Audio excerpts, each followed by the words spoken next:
Hey, Reef Builders, welcome to episode number 76 of the Reef Therapy Podcast. While Raj is on vacation in Belize, we figured we'd bring in this new guy who nobody knows. His name is Chris Meckley. Today, we'll run through some reef therapy of our own, what's going on in our own reefing worlds. And in this episode, I really just want to nerd out about coral. It's been a while since we've had an episode that's dedicated to coral, and that's kind of why a lot of us are here. So we're going to dive into Chris's brain. Coral. Like that? I do too. First things first, what is everybody drinking tonight? We'll start with our guest tonight, Chris. What's in the cup? Yingling Lager. It's my beer of choice, always. Nice. That East Coast Yingling. You know, they just came into the St. Louis market, and all the AB people are like, oh, I don't know. But like everybody's drinking Yingling. It's pretty cool to see here in St. Louis. So. Yeah, awesome. It came across the Mississippi River for the first time, huh? Yeah. Good deal. They've had their rivalry with logos. I don't know if you've noticed, but Yingling's logo is very similar to AB's logo. So go check that out when you get a chance. Yingling's been around longer than any other one. So Yep, and that's the beef they have. You stole our logo. Okay, cool. Mark, what do you got? Oh man, I'm boring. Heineken. Yeah. But I'm trying what we used to call in college with great disappointment near beer, because in Colorado it used to be, maybe it's still true, I don't know, someone from Colorado can chime in. If you bought beer at the grocery store, it didn't have the full alcohol. It's 3.2. Yeah, this one's 4%. It's Heineken Silver. Oh, but that's a first. I had two Sweetwater 420s after my run in the 104 heat index. So I don't know if I'm feeling those beers or the run heat. and the 104 heat index, but I was like, I better go with something lightweight. So You've got heat too. It's 105 tomorrow. So we're in the heat dome. Yeah. It's hot down here all the time. Yeah, right. Yeah. Got another Goose Island here. This Neon Beer Hug. It's an IPA, just straight up IPA. That's a cool looking can. Yeah. It looks like somebody at a reef show, wearing like the orange glasses to see all the glowing corals. Just before we got on here, as we kind of move into the reef therapy session, just before we got on here, we've delayed tonight's podcast because, Chris, you had a little issue tonight. And this is something that happens to all of us. And it's happened to me this year, too. I was out of power for 3 days. But what just happened in your neck of the woods? It was really weird because Ann and I were standing behind and taking some photos, and it started downpouring, and it didn't really thunder. Actually, it thundered a little bit, but it wasn't horrible. And next thing you know, we're getting ready to pack up and go home, and the power goes out. So, of course, every time that happens, I'm either running to the farm to ensure that everything's good to go and nothing's overflowing. So while I was there, I just quickly and calmly closed all the ball valves because we usually have a little bit of a flood. It's not horrible, but closing the ball valves helps because I don't care what anybody says. If you have a check valve on your system, you can clean them every single week and they still fail. Yeah. And we even bought those ones that are the Ys. They're Schedule 80, like super high, $150 a freaking check valve, and they still are a pain in the rear end. So... But everything was good. It was only out for about an hour and 20 minutes, and didn't have to delay to this too bad. No. Yeah, no. I would say the safety of all the animals is paramount. Obviously, always. I was out for 3.5 days. We've talked about this on the podcast a couple times, but had a generator that powered all the fish tanks down here and our refrigerator. So my wife was happy. Awesome. As the coral and the fish are like, what's up? What's going on?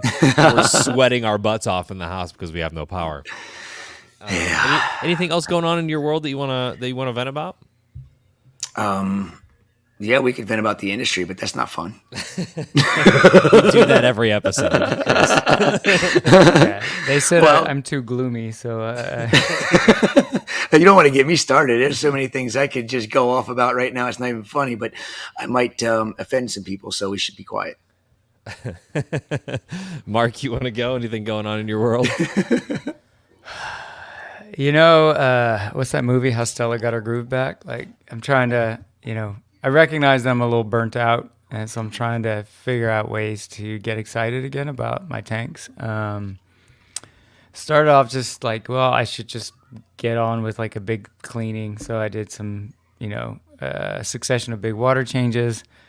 And then I went a little goofy with the basement tank because I just never liked the way it was aquascaped. And I had a bunch of Goniopera frags that were tiny, right? Because like frags are by definition tiny now, like they're genetic samples. So yes. I'd gotten all these genetic samples of Goniopora, but they've actually gotten, well, the skeleton is now about as big as a golf ball, which, when they're extended, they're getting pretty big. And I'm like, this is starting to look a little crowded. And so just out of sheer boredom, I took like most of the rock out, and I had little pieces of the Julian's Stacks rocks, those little flat pieces. Yeah. And I created like various pillars and like put the different gonies on top of the different pillars. And then I put like the trackies all kind of, on the bottom like they were. So there's not really escape. It's just like these weird pillars with corals on top. One's got a bubble, a splatter bubble, and I'm kind of enjoying it. It's just like something that I imagine Jake would like enjoy, just because it's just a random bare bottom tank that's not trying to look all natural, and it's like some weird Art Deco tank now. So I don't know. I'm having fun with it because that tank's just doing really well, and there's not a lot to do with it, but.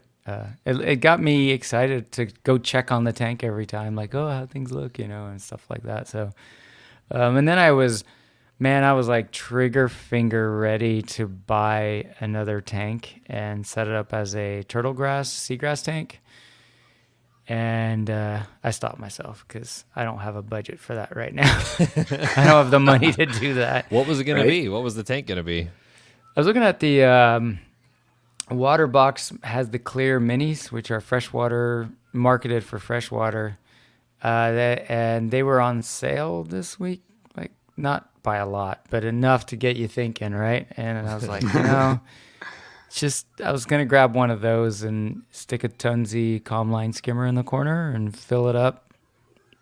As not all the way, but somewhere, and throw a bunch of shit. It's gonna sound like a Two Little Fishies plug. I've talked about stacks.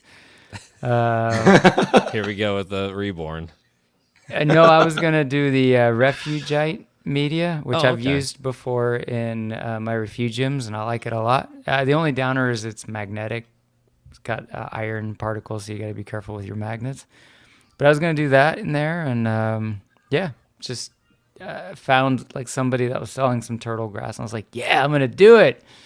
And then I went to bed and I woke up. I'm like, what am I doing? Like, I don't have the money for this. Like that, $500 on a tank. Then you need a top off system, and that means I have to get a dosing pump because my RO is on a different floor. I started doing the math, and I was like, no, I gotta stop. So and more responsibility on top of everything else. It's just it's like when you're kind of going through trying to. I mean, it might have reignited the spark, who knows? Yeah. So, but because it's like that's something that I've dabbled with. I've dabbled with manatee grass, turtle grass, but I've never done it.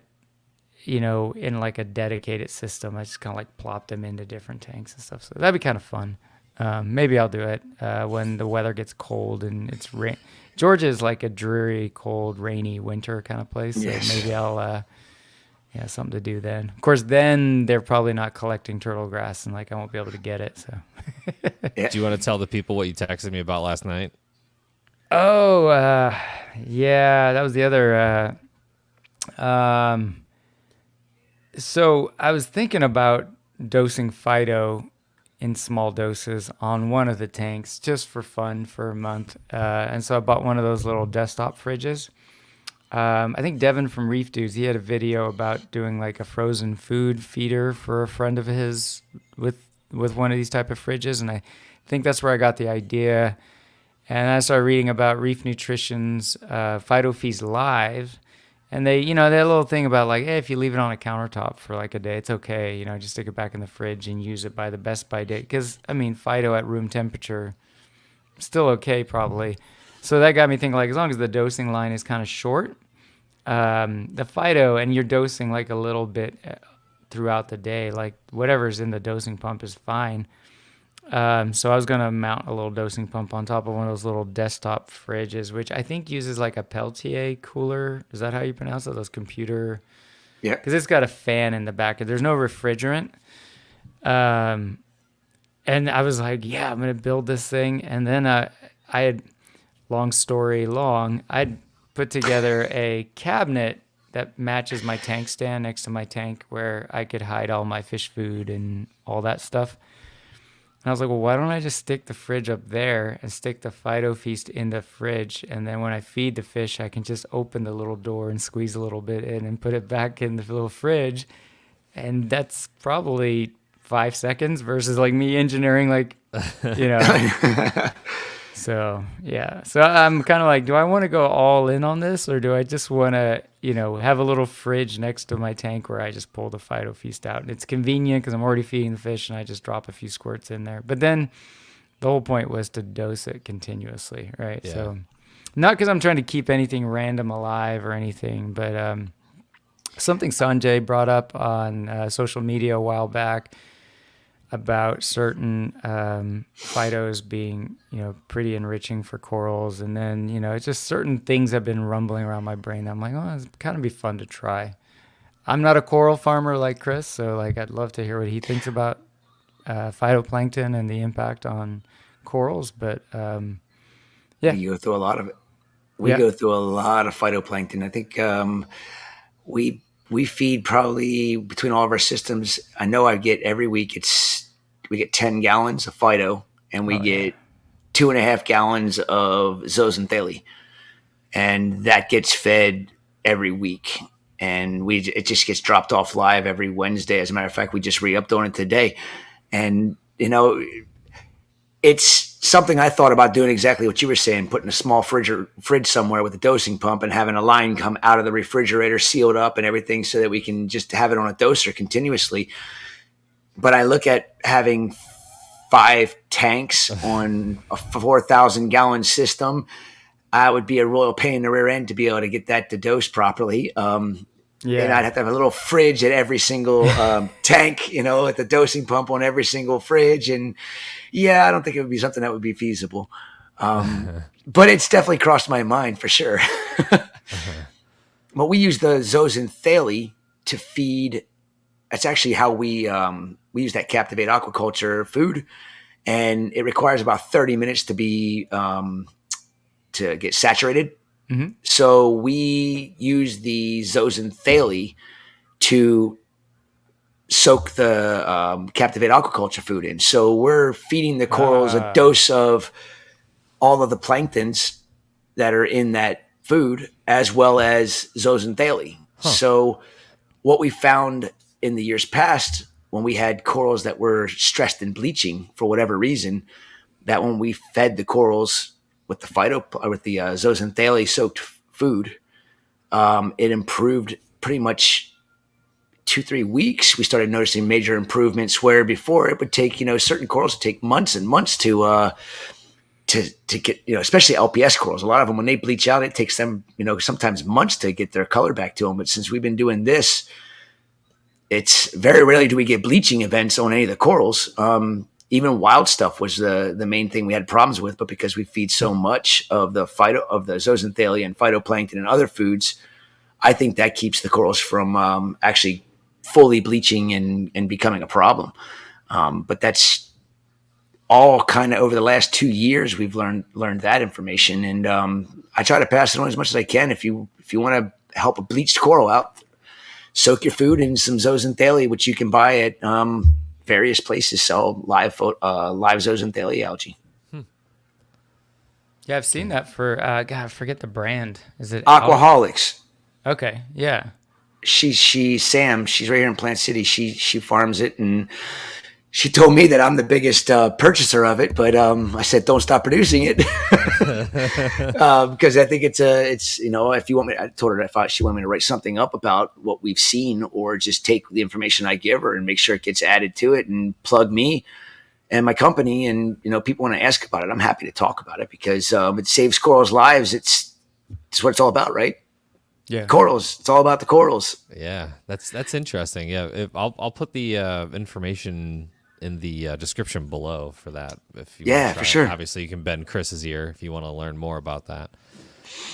Did you have anything else, Mark, that you wanted to talk about? Trying to think. No, pretty boring. That's exciting for me. No, that's a lot of stuff. Yeah, normally I'm on here like, tanks are going great. Well, and before we hear what you have to say, Remy, I did think of something. I had such a weird day today. Today is like kind of really exciting day for us, because everybody's heard us talk about oxalic acid. And I keep telling people I don't really want to give out all the information, because we don't have any real data. Like, we don't have all the data we want on it. So we did this 6-week experiment for, I guess that was about a month and a half ago. It ended, but we finally got together with the University of Florida and my vet, Roy Yanong, and we put all of the samples that we collected from the elegance coral experiment that we did. We got 8 elegance corals in. We put 4 in a control and 4 in an experimental tank. And when the one tank got the elegance coral syndrome, we started treating that tank as the experiment, and the other one just left it alone. And it was really interesting to see what we got. And we took tissue samples. We were cutting tentacles off of elegance corals every day. So we had hundreds and hundreds of samples of tissues before, during, and after the oxalic acid treatments. So this should hopefully give us some real concrete data, so that we can put together a good regimen for using oxalic acid to keep Indonesian elegance corals alive and not watch them wither away and die. And we've seen many a times where we've saved them.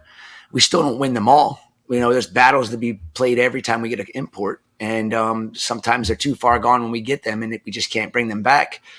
But the ones that are just starting to notice the symptoms, we can usually bring them back 100% within, a 7 to 10 day period of time, where they're perfectly healthy and happy to sell. We just added a whole batch of like 15 of them that have been like flawless for a month or two, and they sold like, and that's what people want to hear. Everybody's afraid of an Indonesian elegance coral, and people that know what we're doing with them, they're not afraid to buy them because they live.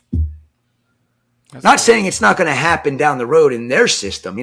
It's not foolproof. Right. We do what we can, but after it leaves our facility, we don't know whether or not that same bacteria or whatever it is. And that's what we're hoping to find out here when we get all this information back. We worked with Roy Yanong at the University of Florida, the Aquaculture Lab, and he got in contact with Greg at the Shed Aquarium and got us in with their pathology department. And these samples were collected, and the experiment was done with a vet intern. It was his final project for his graduation, doing it at our facility, which was pretty cool. And so he got to do his final project at our facility. We got to get some data and all of the samples that we need to get real data on possibly what bacteria is causing it, and how we can make sure it's something that every hobbyist, when they see it, can take care of it, and they don't have to worry about losing their elegance corals anymore. That's huge. So that's super exciting. Yeah. Long time coming. Quick note here. I'm hearing your hands. So Mine? When you touch the desk, all that comes through the microphone. So just sorry. No, you're good. You're good. I just wanted to nip that in the bud now. No problem. All right, we'll resume here. I remember last time we talked to you, you were telling us about that study. So it's concluded, and you guys are kind of just like doing all the results and gathering everything right now. We're talking about months for them to get all these samples tested and analyzed. I respect science. I just wish it would move a little bit faster, because, this is something that's really hard for me all the work that we do, we very rarely get credit for the stuff that we've come up with that we know is going to work for hobbyists, farmers, whoever. But without the credentials, I guess, that makes it a little difficult. So partnering up with the Aquaculture Lab was a huge thing for us, which will help get what we do as a whole with more credibility, because, we do things because it's out of our own pocket, and science gets grants and they don't have the overhead like we do. So we get to do a lot of things. We have to figure things out fast, because if we don't, we're losing more revenue, and it makes things even more difficult. So the nice thing about what we do is we're going to get it verified finally. And I can't wait to hear what they come up with, so that, and maybe they'll come up with nothing, but hopefully we get a good answer and we can fix problems, because it's not just elegance corals that we can fix. It's a lot of other corals just with the oxalic acid treatments. It's torch corals, it's acroporas, you name it. I mean, my cat, she does this every time I get on a video. Here, Willow, say hi. Tails She's hitting the microphone. But correct me if I'm wrong. The other great thing too is, there's all this concern about antibiotic resistance, and Yes. we should be careful with tinkering with antibiotics. But that's less of a concern with oxalic acid, right? Because it's something that's it's been out there a while, kind of thing. It's not like and it's there's less of a concern of us, suddenly being the precursor to some antibiotic resistance and all that fun stuff, right? Or am I getting that wrong? No, you're 100% correct. This is one of the things I'm afraid of with people getting to know about antibiotics and what to do with their, how to treat a system. We use them primarily as a bath for our corals. And that's what I am an advocate for, is a bath for your corals. But there is instances like ours where we're importing corals, and we have to understand that every time we import corals, if we cannot do preventative maintenance baths on every single coral that comes into the facility, because it's too stressful on them. And a lot of people don't understand this, but we used to dip everything upon arrival, and we lost more corals doing that than when we would put them in our systems and then find the problem children and target them directly and not worry about targeting the other stuff. Because when they come in after being in the box for 48 hours and then you put them through some stress of an antibiotic or of some crazy dip that stresses them out even more, that's when, the problems happen. So we tank the corals first. Then we assess the situation, and if there's any problem corals, we put them through the antibiotic bath, and that helps us save a ton of corals. I mean, I wish that everybody did that kind of thing, but of course, a lot of people don't have the right data, and unfortunately, there's a lot of information going around about Cipro. And personally, I think Cipro it's ludicrous to use Cipro. Right. I mean, I will never use Cipro in my aquarium. It would always be, as a bath, and I've never used it as a bath. Because when my daughter was 1.5 years old, I had to sign a paper so that they could administer IV drip of Cipro to her. And I asked them why. And they said, this is a pretty aggressive antibiotic. And I said, anybody that has to sign a paper for their 1.5-year-old daughter to take it, I shouldn't be putting this in my aquarium, because I don't know what it's going to do. It's a really, really harsh antibiotic. Fortunately, it does get broken down with UV light, but it's a lot slower breakdown than what oxalic acid is. So, and disposal of the antibiotics is the biggest issue that I have, because people that are going to be using these things, if they're not going to be bleaching the water before they dump it down the drain or dump it out, wherever they dump it, all they're doing is introducing an antibiotic into the environment. And if it just seeps into the ground, well, there's no light hitting it, so it's not breaking it down. And what is it doing to the ecosystem right there? And, our biggest problem that I think is in this world is going to be the antibiotic use and killing our waterways and the microbiome of the waterways, which is going to be the downfall to us fleas on this planet. Oxalinic is heavily used in like the koi industry, right? It is that very true. that's the one I'm thinking of. I was trying to Google, but I'm too slow to keep up. I was gonna say It's there's some products out there right now, right? Oh yeah, there's tons of it. I mean, you can get it. It's a very common koi treatment. You can get it at anybody that sells koi online. That's especially farmers and stuff like that. They're going to have an option for people to get oxalic acid to treat their koi ponds because it's used, and it's again after about 24 hours of having UV hitting it, it's going to be pretty much broken down and inert. But if it seeps into the ground somewhere, it's still active. Yeah. For how long? Nobody knows exactly how long the damage is going to be done. And, do we really want to find out what happens? Oh, it's just a little bit here, a little bit there. To me, that's just not very smart. Yeah. Something to think about for sure. So bottom line with antibiotic use, when we get real concrete evidence, I'm going to recommend treatments for dips and baths. And last resort would be a full system treatment, which we have done with no ill effects. And I think Jake Adams, our buddy, he's the one that told me, don't do it. Let me do my system first. You got 2,000 gallons. I got 200 gallons. He's like, I'll do it. He's like, let's come up with a plan on how we're going to do this. And we came into an agreement together, back and forth. And he's like, okay, I'm doing it. And here we are today. It's the reason why I have a treatment for my full system is because Jake was the guinea pig and he had great results. And God, I miss the man so much. I mean, there's many days go by where I wish I could sit there and talk with him about some of the new things we found out and come up with. And he'd be so stoked about this project. And I know he's looking down with a big fat smile on his face. Keep going, Meckley. You got it. Yeah, that's for sure. He would have been so stoked about this study that you're doing. So. Yeah. Got to keep trudging on and keep fighting the good fight. I like that there's coral farms, like TSA is also working with, I don't know which university it is, but they're talking about like when grafted corals come together. University of Florida. Together. Yeah, if there's any DNA changes, they're at least Kevin said that they're working with. They are about that. So I pulled myself from one of the projects because the final study was just.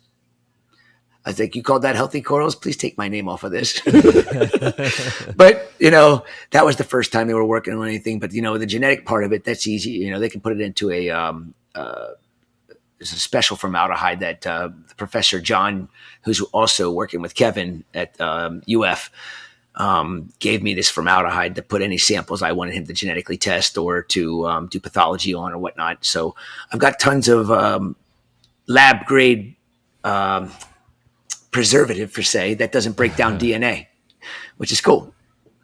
That is cool. Yeah.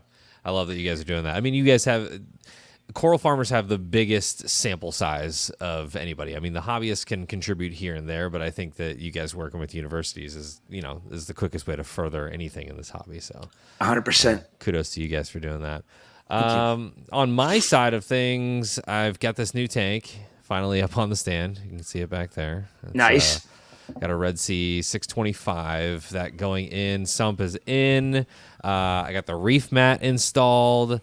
So last step before like a leak test, I'm gonna throw the hose down here and through this window and fill it up with some tap water and see where we're going. I gotta say, we got to do something about this stand building process because oh my gosh, it is. I don't have a whole lot of time, period. So like I've had to stretch this tank build, this stand build for probably a week and a half now. It just takes so long. Yeah, but I'm excited and get a new tank down here, get a new story going.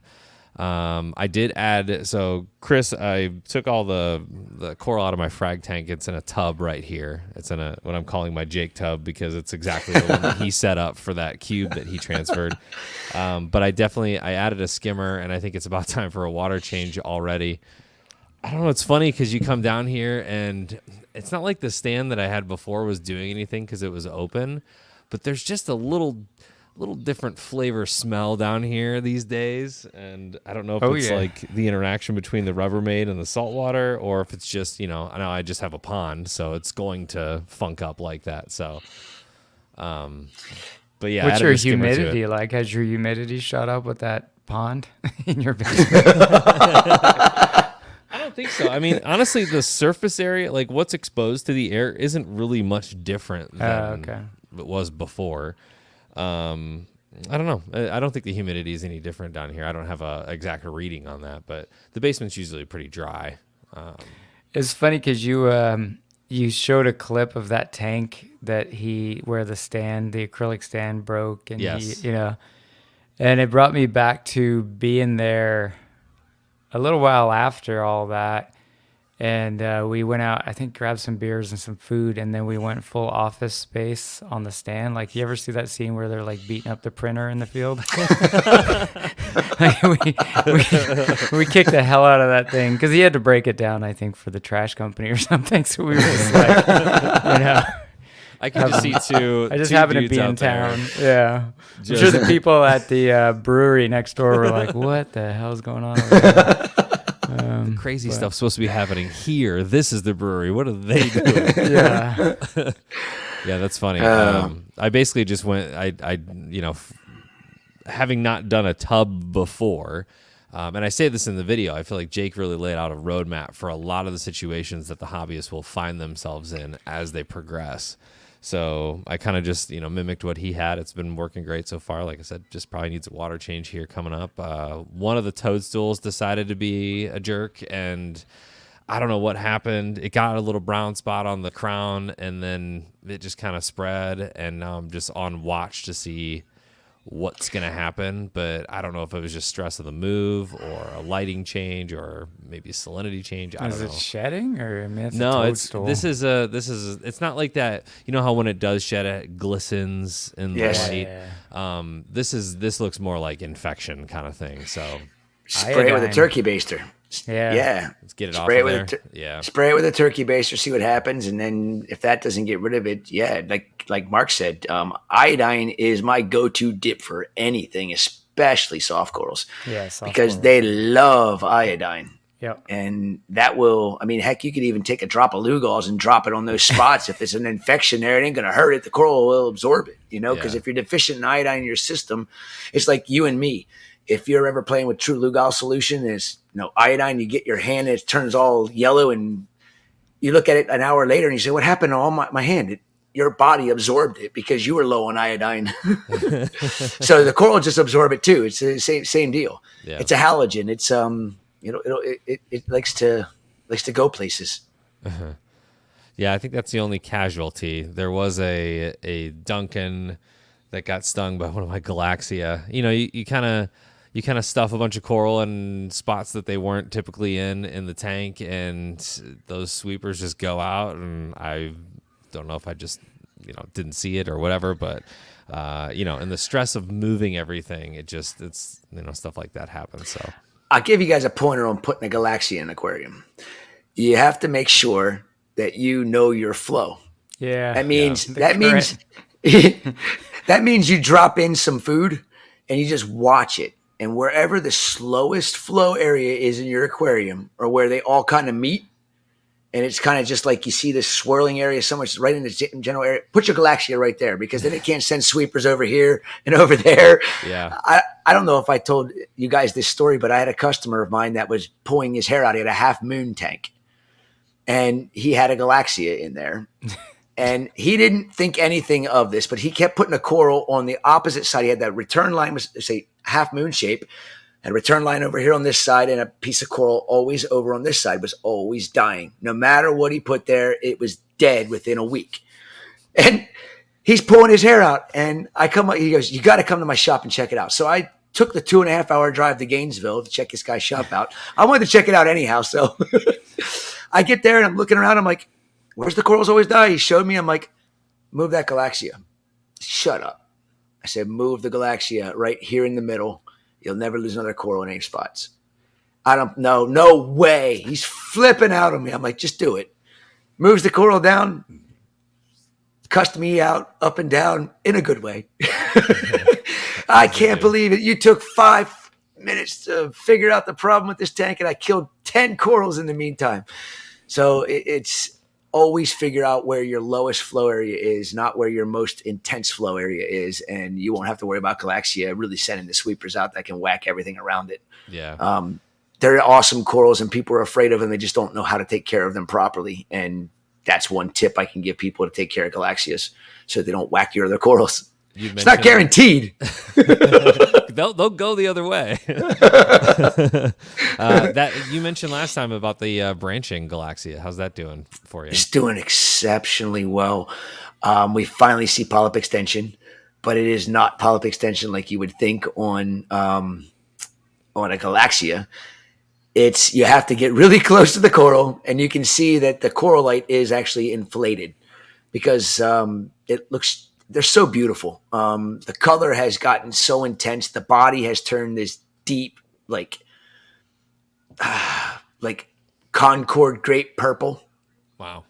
With just the most fluorescent neon green corallites and polyps. And then the very dead center of the polyps are like a star of yellow. It's just, it's a turtle though. So, all right, this is a good question then for me to ask. Now that you've got this treatment figured out, do you think that might help us? Because Australogyra, like I've tried twice. I couldn't keep that coral alive. And I just, I don't know if they're bad shippers, right? Wilsoni? Australogyra wilsoni, correct? The branching Favite looking thing that's doo-doo brown and nobody would ever want. I got you. Yeah. I know exactly what you're talking about. Nobody brings that in, and I got lucky twice where, I just happened to stumble upon it, but both times no growth, just zeroed out and eventually receded and died. And that was olden days halides. It's like old school tanks, right? We all thought deep sand beds were cool. That's a coral I'd love to figure out. Like, what's the story on that? And then you're talking about this treatment with elegance corals coming out of Indonesia and stuff, and I'm just curious because I'm guessing it's just a bad shipper. I mean, they come in pretty damaged, but then when I look at like the morphology of, you take like a Space Invader Pectinia, right? Similar kind of thing where they could get bounced around in the bag and like their skeletons poking through the tissue and they're just kind of a train wreck when they first arrive. They do. Have you tinkered with that coral at all recently? And I have not. I haven't been. There's no market for it, right? It's not a pretty. Maybe under. I never put one of those under day glow blue LEDs. Like maybe it's like a poppin' green orange thing now. I don't know. I got some. I don't know. This was years ago. And I think Jake commented on it because I wasn't even sure what it was. Yeah. And I thought it's what it was, and he confirmed it for me. And I lost mine too, but I only had a small piece of it. Yeah. Now there is Favites complanta, which is branching Favites, and it is. I've been farming it now for a long time, but unfortunately, I can't get the daggone thing to start shooting columns up and branching out like it's supposed to, because I'm making fragments of it. And what I really need to do is just let it grow and get as big as it has to and let it start shooting all of its branches up, because it's an absolutely stunning coral. When I got it in, we got them in from Northern Australia probably 5 years ago. And Jake had gotten some from me, but I didn't see any of it out there when I was at the studio helping out, cleaning it up. And but I forgot I even had it, because you're so used to seeing, pictures of it, and it's like a branching Favites. I mean, it looks like Favites. It just branches. It's got kind of like like an Australogyra, or like what do you say, the Pachyceres rugosa? Yeah, it grows kind of like that. But everything I have is, I even have a tile that's probably it's probably a 4-inch tile, completely covered. And I'm thinking, okay, it's big enough. Is it going to start to shoot those branches up? Am I going to start seeing this thing come into its full beauty? And is it going to take 5 years for me to market a coral? Yeah. Because people are going to get it and they're going to be like, what is this? Yeah. Well, you got to let it grow for 5 years before it branches. I will say, I feel like it's what you want the Favites to do. You know, I don't know. A lot of them are the dome or the flattened shape or, you know, the encrust or whatever. But like I'm looking at a photo of it right now. It's Which really one? cool. It is. The branching Favites. Oh yeah. Which it looks similar to the Australia gyra, but Yes. just has those, like, you know, the polyps. It's really cool. Defined correlates, yes. Yeah. Yeah. Yeah, I was just Australia- curious. Yeah, you know, it's I'd love to have some Australia gyra. You know, just I want to acquire everything weird and unwanted in this hobby, so that at least somebody's got it in their possession for when we can't bring in corals anymore. You know? Yeah, I mean, if the day comes where it's all aquaculture, you know, it'd be kind of cool. Like then, I think some of these weirdos corals that may not be popping like a blacklight poster, right? Like some of these are gonna really just be. I mean, you see that with like I don't know, you see that in the orchid hobby, right? Like you see that they get excited about certain things that maybe are not the most colorful, but it's like, yeah, but there's only like a few of these around, you know, and you feel like you're a custodian, and that's kind of a fun place to be. Like I did research for a professor back when I wanted to be a biologist at university, and he was breeding all these extinct live bears, right? They're completely extinct in the wild, and they're just breeding like rabbits in a basement in Colorado. Gadids and I forget what the other one was.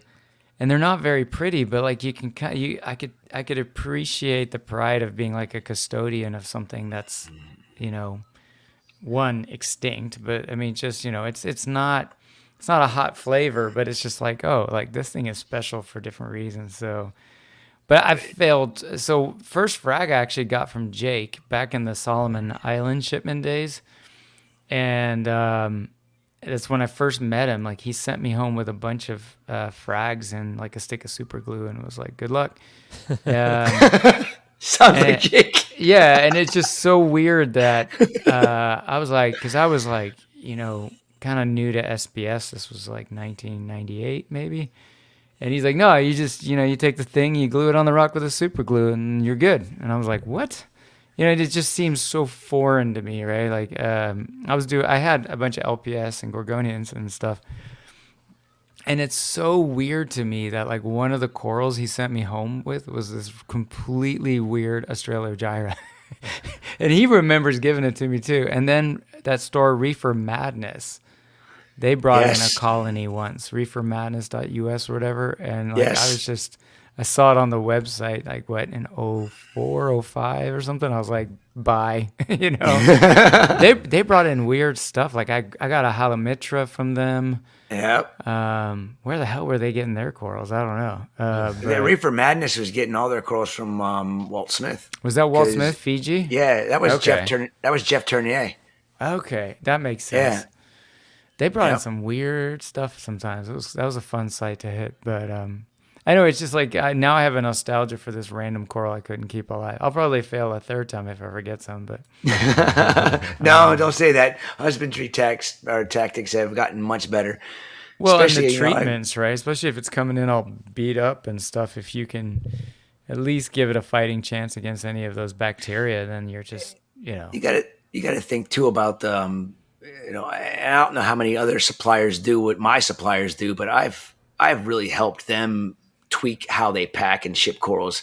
And the fact that, you know, if you think about this, and this is something that I've been really stewing around with in my head as to why did things change so much when Indonesia was shut down for 2 years?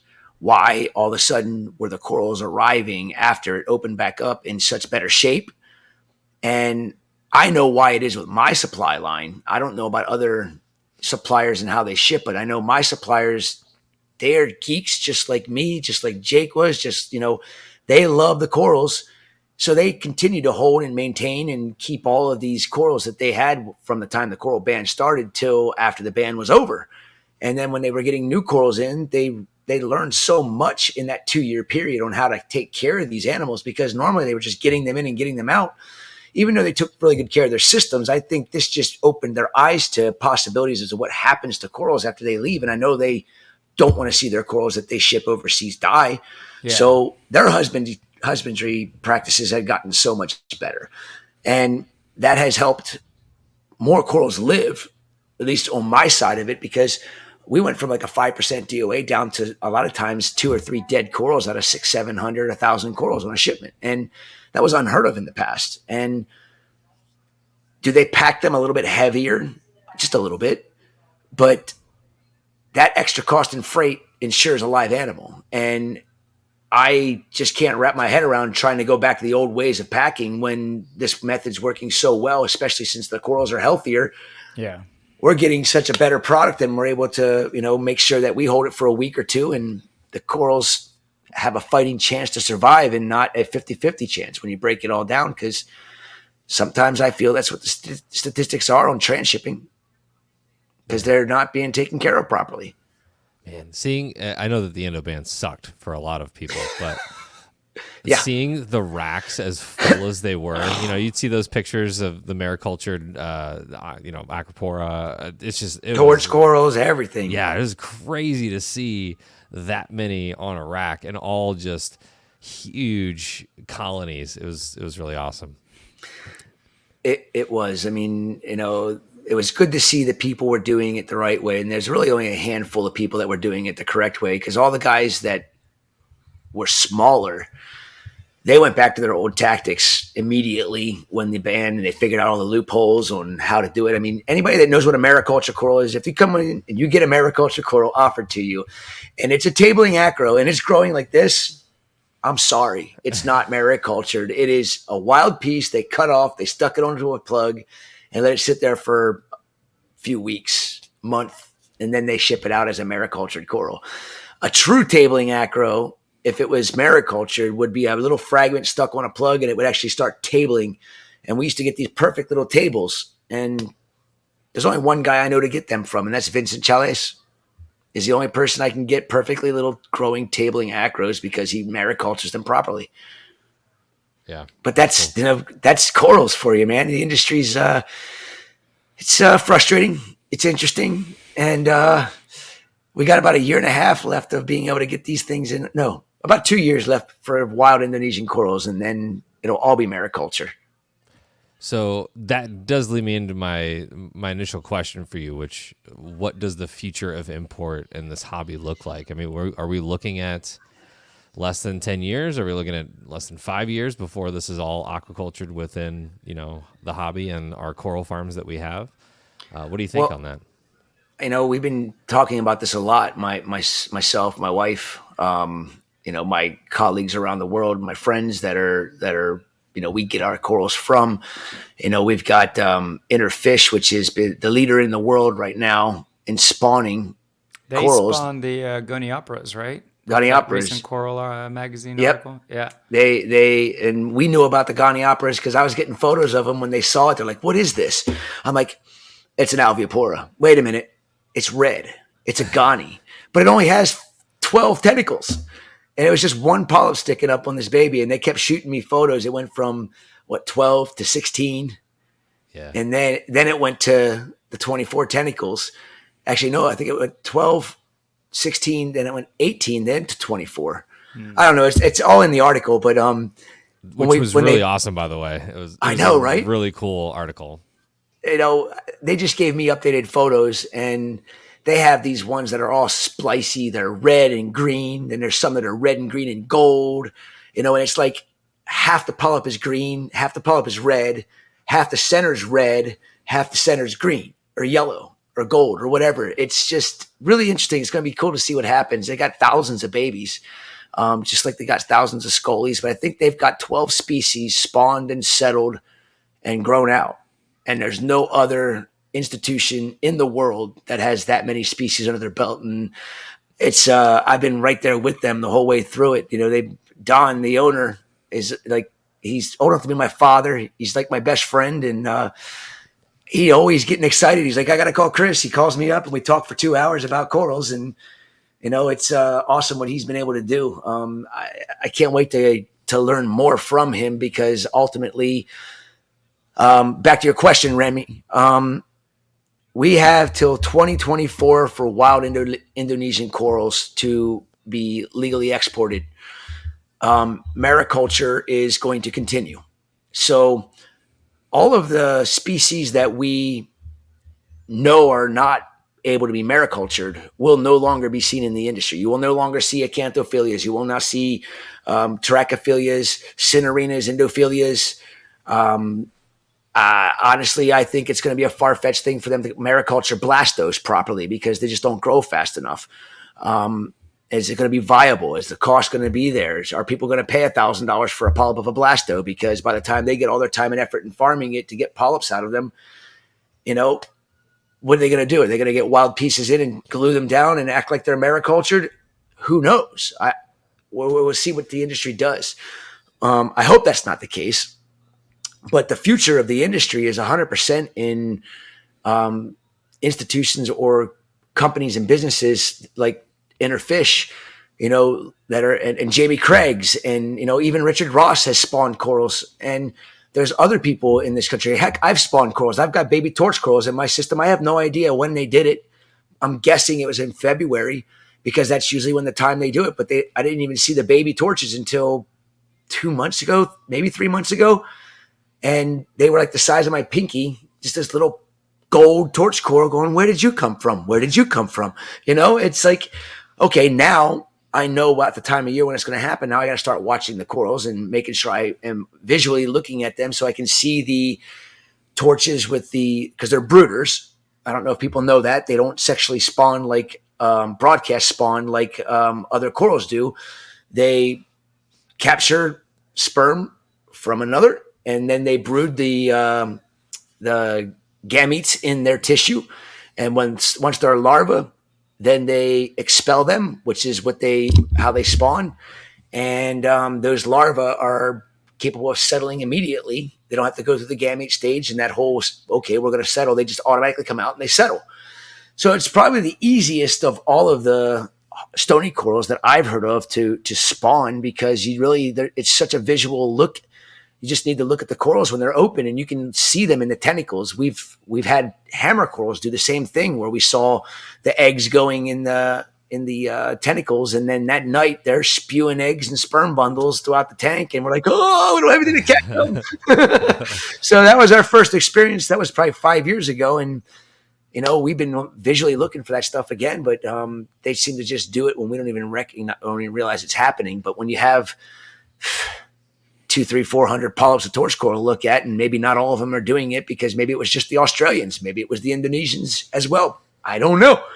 It's just not enough there for me. And that's the fun part about keeping me super excited about what I do, is being able to learn new things and getting information, shared information from people that have had the experience already. And if without that shared information, I don't think there's going to be enough data for people to really get it going unless people start sharing it, because it's not an easy task. And Don at Interfish didn't just figure it out. He had 6 years of trying and now figured out what he has to do every time he has a spawn, or he knows a spawning event's going to come. They take the adults and they put them into a bucket with an air stone, and they sit that right down inside the aquarium, and they go home for the night. They come back the next day, and all of the sperm bundles and eggs are at the surface. They take cups and scoop them out, put them into something to keep them churning. Once they hatch and their gametes, then they wait till they become a larva. Then they put them into a settling tank. And that's the key. Science told him that you had to have coralline encrusted tiles or they would not settle and they would die. Well, he got coralline encrusted tiles all ready to go and put them in there. Well, what science didn't realize was the coralline algae grows faster than the baby coral. And every single baby settled, but they all got overcome and taken over by coralline algae and killed. So he had zero of the first time he had settlement. So now they use just bare, fresh ceramic tiles with no algae growing on them, and they can actually see where the settlement is, and it's not impossible to figure out the coralline algae and the little speck that's on it. That's an actual coral larva that's growing into a mini colony eventually. So there's a lot of really cool information. I can't wait. It's super exciting. Coral spawning is definitely on the top of my list, but it's not cheap. And my coral farm's not producing enough for me to invest any more money in another new project at this point in time. So when the farm produces enough and I start making money off of it, maybe I'll start investing some extra cash into a coral spawning lab. Yeah, but that'd be awesome. I recently saw a, not to cut you off, but I recently saw there was a shop. Oh man, I forget what the name of it was, but very similar to the Goniopora article. And there's just like all these torches everywhere, all over this tank, and they're all different colors. Like it's there. I don't think there's a green one or your regular common one in the mix. They're gold and like orange and gold and green and gold and all these different colors, and it was just so cool to see. And the owner, I reached out to him. I was like, "Oh my gosh, that's really cool to see." He's like, "Yeah, I stopped counting at 200 of these things." And I don't know. It looked like they all, had gotten past the hard part, at least in my mind, of their life, and had all maybe 6 to 7, tentacles out. And I don't know. It was just really cool to see. So I think that maybe that's the typical thing with coral farms is, not having a lot of extra money to do that. Maybe that does rely on the hobbyist to kind of figure out what's the way to do this. How can we hobbify this, I guess you could say, make it a more cookie cutter type design so that we can continue the spawning within the hobby at the hobbyist level. I don't know if that really makes it better or worse for coral farms as far as like financially, but I don't know. I've always been fascinated by that. It's on my list of things to do for, this year is to start that project in some regard, because I think that'd be really fun to go through and really cool video series, honestly. It's like you brought up about the coral and algae. Like I think in a way for a lot of this, it'd be cool if the hobbyist figures out or helps figure out like the gotchas and the stumbling blocks, and then. Yep. And then the people that are in the business of growing or farming corals, they can scale with those ideas too, Yep. So I see it's a good point, right? I mean, what Richard's doing, I think, for example, could, like he's gonna, even his little comment about like getting like little baby tuxedo urchins and, that aren't going to damage the corals, for example, right? Stuff like that is like, oh, well, that's interesting, but somebody who's trying to do it at a large scale, mistakes are expensive, right? If you're trying to, right? But a hobbyist is like, well, that sucked. All right, let's try again next year, I mean, we've been, we have all this big system that we just put in, every 3 years in August when we started working on it. And for 2.5 years with the chillers running, we didn't realize that one of our chiller barrels was leaking. I saw your Facebook post about that. It was my reward from going on vacation. I come back to my manager telling me, but I would have never known if my AC guys wouldn't have injected the unit with dye that's very, very fluorescent underneath UV. And Daniel and actually nobody would have noticed the thin little oil slick that's been going on top of the aquariums we always noticed this oil slick when we fed during slack tide, which is every Tuesday, because we would put in mysis shrimp and stuff and we'd see this oil slick on the surface. That's common if you don't rinse your mysis shrimp, and anybody who rinses their mysis shrimp, don't do it. You're just rinsing away all the good stuff. You want that in your aquarium. Don't rinse your mysis shrimp, especially the PE. But that oil slick that goes on the surface, we never noticed it that bad. And Daniel called me on Monday and said he had to put some Freon in the AC unit. And then 2 days later, it was fluorescent glow on the surface of the water. And I'm like, there's our leak. It's inside the chiller barrel. So, yeah. Well, I've been having problems with that coral system since it's been set up. And now I'm starting to re-guess some of my other theories, but I'm actually thinking it probably wasn't as big of a problem with that Freon leak as what I'm making it out to be. but I do think it did affect certain corals. But yeah, part of the coral farming. Now I've at the mercy of getting a new chiller barrel, and I got one, and now I'm questioning whether it's even the right size because it's like half the size of the one that's like half the size. I have one that's 3 tons, and this barrel is like twice as big as this 5-ton barrel that I got, and I'm going, But then after looking at it and talking to people, they're like, no, you're probably fine. It's got new type of coil that's kind of braided, so it's a lot more surface area, and they can make them a lot smaller, so they're a lot more efficient, and it means I have to run less water, so I don't have to upgrade my pump, which is a good thing. But yeah, we had to put those things called oil pigs. They use them in like oil spills on like the ocean, and it sucks up oil but doesn't suck up water. And I went a little overkill. I think I put 8 of them on my tank, and I could have probably used one. But yeah, there's only one left on there. I left it on just because we have a rock wall, and I was afraid maybe just some would continue to leak out. But the corals, I have some weird irregular growth on some acros, and I had some torches that were getting some weird irregular growth, and they were all aquacultured.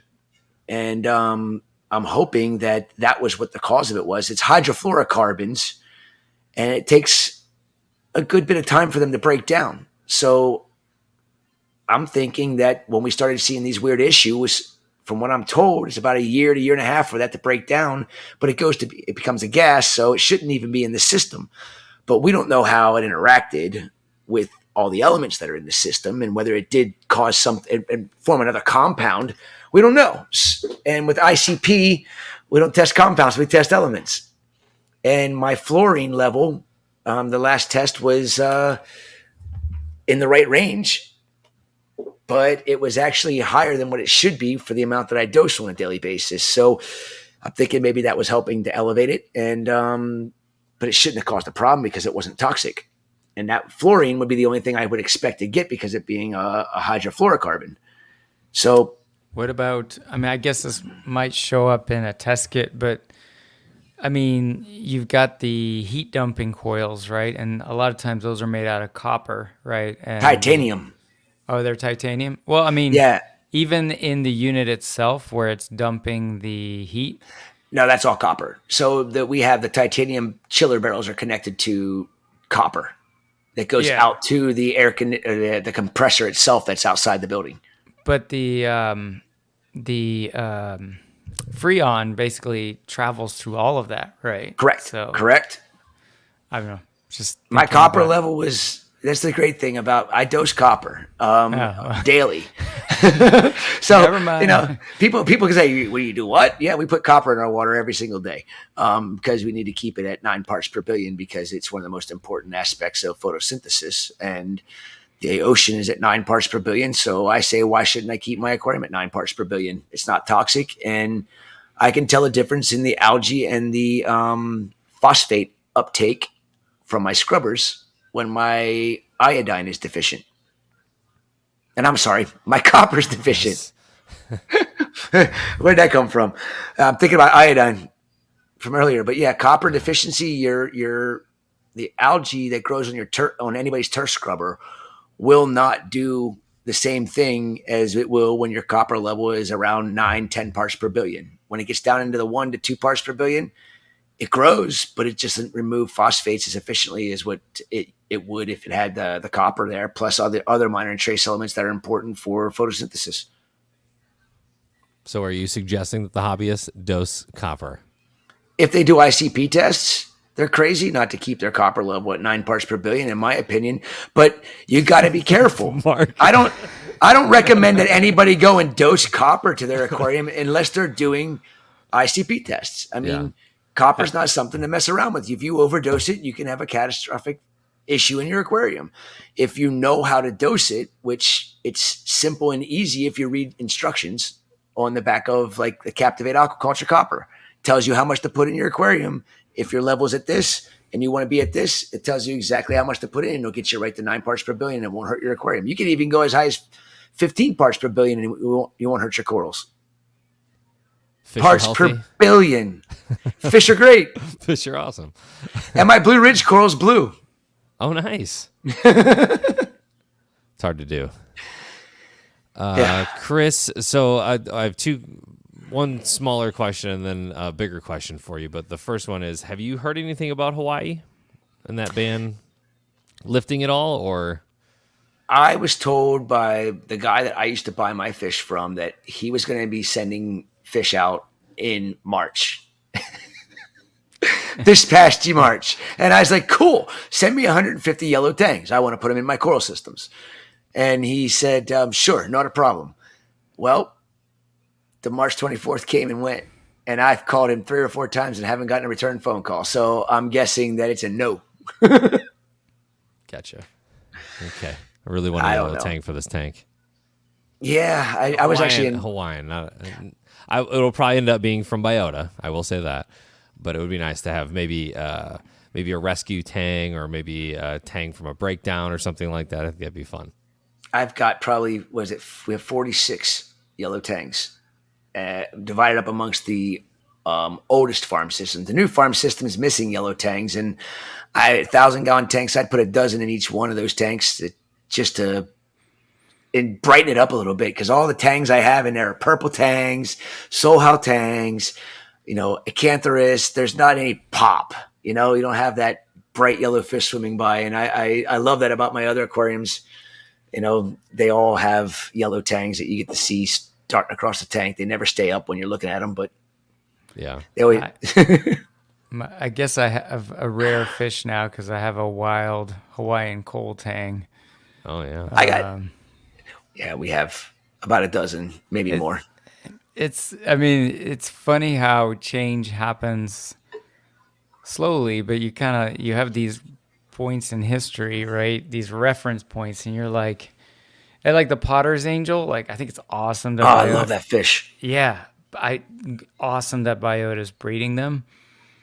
But again, that was like, I don't think wildlife should be cheap. Wild collected fish shouldn't be cheap. I'm not saying that, but like, I always had Potter's Angels in my tanks, and they were like $50, $60 fish. Now it's a $900 fish.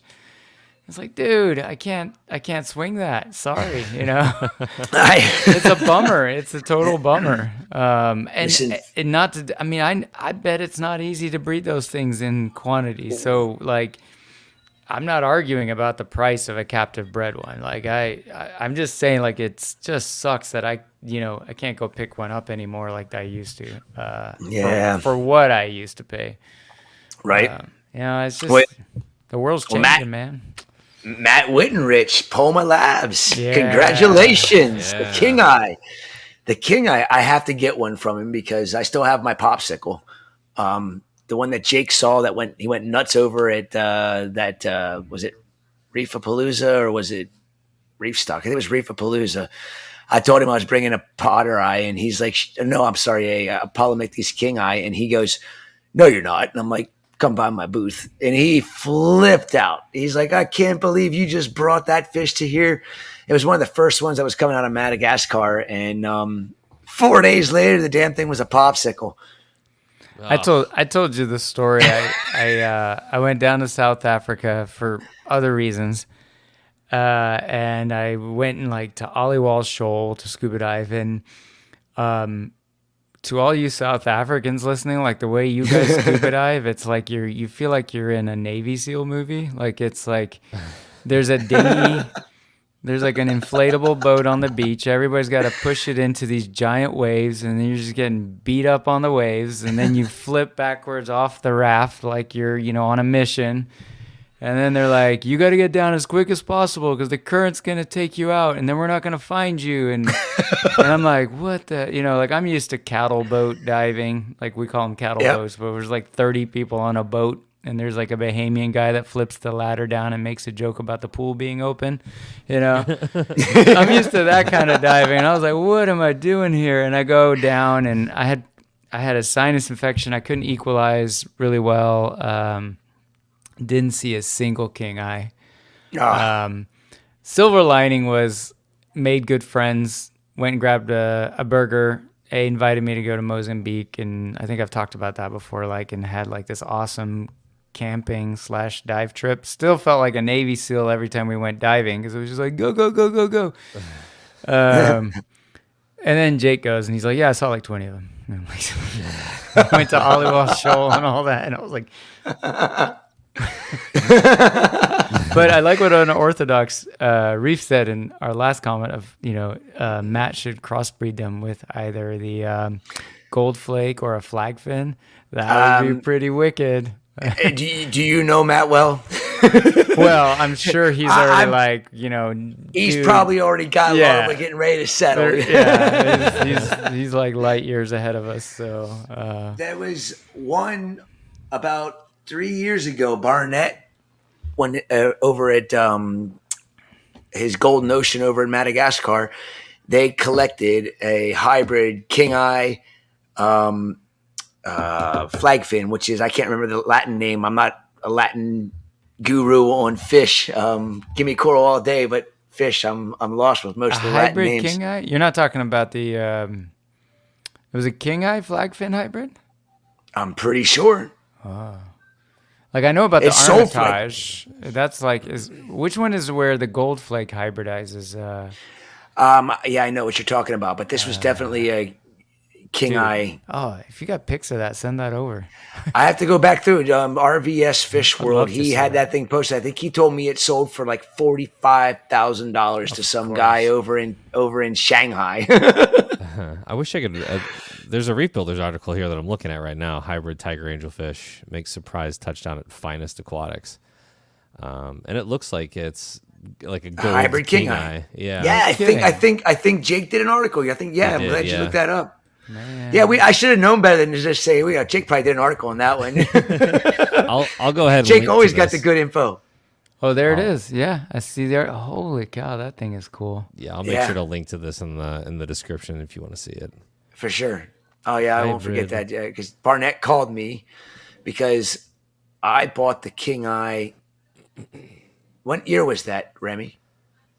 This was 2022. Yeah, I guess it was only October 5th.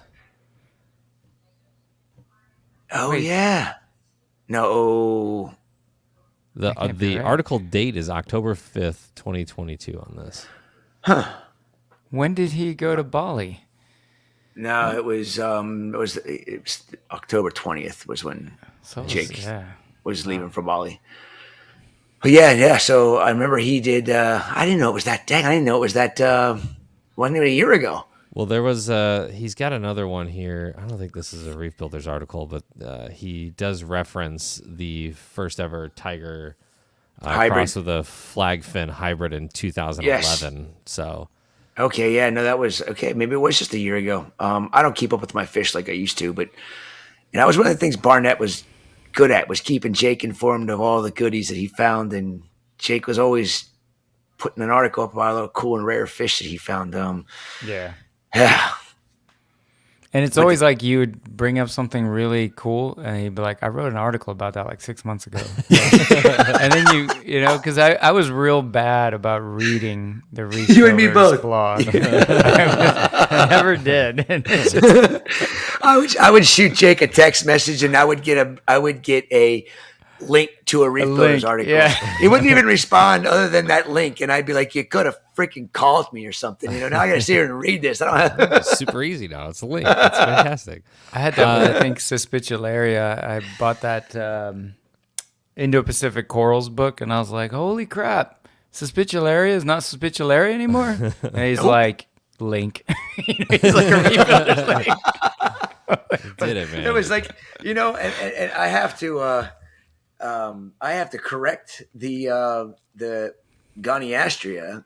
Oh yeah, it's Paragoniastria, and I felt like such a dumbass because Jake and I went through this so many times about Paragoniastria and Goniastria, and Paragoniastria. The only thing that was switched over in the Goniastria genus was to Paragoniastria was the maize or Paragoniastria australiensis, and I completely dropped the ball on that one. at Aquaculture. Totally dropped the ball. Everybody was so mad. Everybody hated you. They were like, "Oh my gosh, you didn't say para." It was awful. That's the thing, is nobody even said anything until like weeks or months later. And I feel like that's because there's Jake only like 15 people that keep that stuff. There's but that's the coral problem. taxonomist that's like, yelling at his computer monitor, and that's about it. I've got there's a friend of mine on Instagram, Cristata Reef. I think he's studying taxonomy in college, and so I'll go to him every once in a while if I've got an offhanded question, because he's all into the coral. So it's cool to have that. I have a big question for you, a larger question, and maybe we'll wrap up on this because I know it'll probably take us to the end here. But as a wholesaler, Chris, you got to be one step ahead of trends, I would imagine. So what are some trends that you kind of see or that you're predicting with types of coral here in the next several months? It's so hard to predict because it's not me that decides the trends. It's ultimately the people marketing the corals and, what they deem as something that's going to be the new trend. It's disheartening because there shouldn't be any trends. It should be about every individual coral, and it shouldn't just be about what people want because it's a trend. It should be about what you want for your aquarium. And, if it was back to the way it used to be before all these, nonsense names came out that don't mean a damn thing, and when you have farmed corals like mine that have lineage and have a name and people don't even use them because they don't care.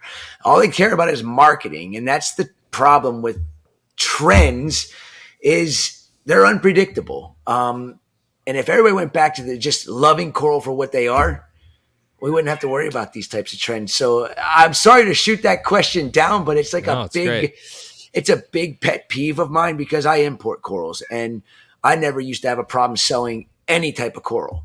And as this name game thing has gotten worse and worse and worse over the last 16 years, corals that used to fly off the shelf, nobody even looks at them anymore. And they're absolutely gorgeous corals, and they're easy corals, but nobody wants them because they're not something that they can frag up in the little boogers or genetic samples, as Jake would say, and sell for $500. Nobody cares.